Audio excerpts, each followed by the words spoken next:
బ్లైజ్ pascal అనే French వేదాంతి, అలాగే ఒక ఫిలాసఫర్, సైంటిస్ట్ అంటాడు, ప్రతి మానవుని గుండెల్లో కొంత శూన్యము ఉంది.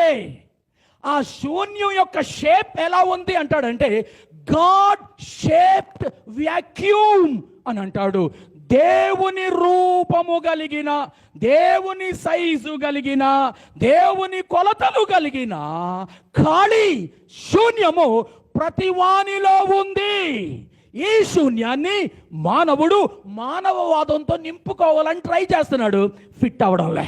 ఈ శూన్యాన్ని మతముతో నింపుకోవాలని ట్రై చేస్తున్నాడు, ఫిట్ అవడంలే. ఈ శూన్యాన్ని సైన్స్తో నింపుకోవాలని ట్రై చేస్తున్నాడు, ఫిట్ అవడంలే.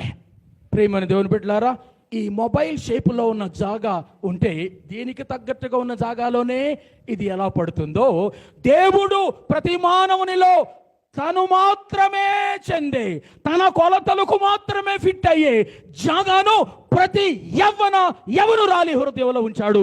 ఆ మాటకొస్తే అందరిలోనూ ఉంచాడు. నేను ఒక పాస్టర్ గారికి జ్యేష్ఠునిగా పుట్టాను. చిన్నప్పటి నుంచి భక్తిలోనే పెరిగాను.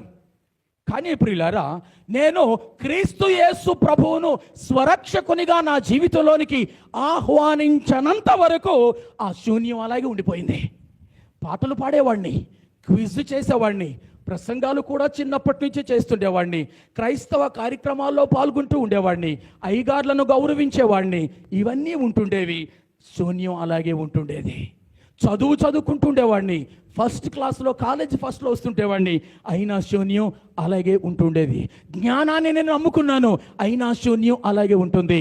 అది 26వ తారీఖు జూన్ నెల 1982వ సంవత్సరంలో నా 10వ తరగతి చదువుతుంటున్న ఆ కాలంలో ఈ యేసు క్రీస్తు ప్రభువుకు నా చిన్న గుండెల్లో ఉన్న శూన్యాన్ని అప్పగించేదేవా, ఇది దేనితోనూ ఫిట్ అయ్యేట్టు లేదు, నీతో తప్ప ఈ జాగా కరెక్ట్గా ఫిట్ అయ్యేది ఏదీ లేదు అని ఆ రోజు గుర్తించిన వాడనే క్రీస్తు యేసు ప్రభువును నా జీవితంలోనికి సొంత రక్షకునిగా అంగీకరించాను. ప్రియులారా, యవనస్తులారా, నేను ముందుకు వెళుతూ ఉంటున్నాను.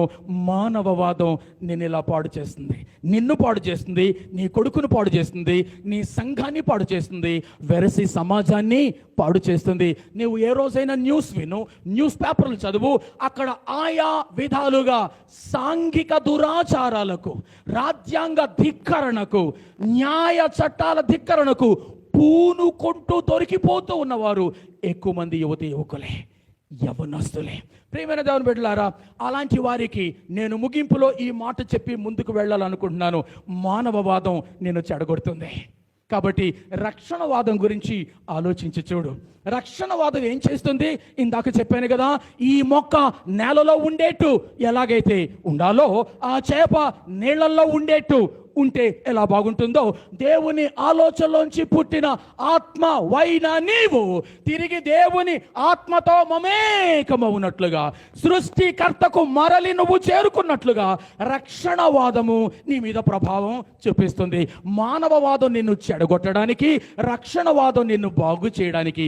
మానవవాదం దేవుని గుర్తింపు చెడగొట్టడానికి, రక్షణవాదం దేవునితో నిన్ను కలపడానికి నీ మీద పనిచేస్తున్నాయి.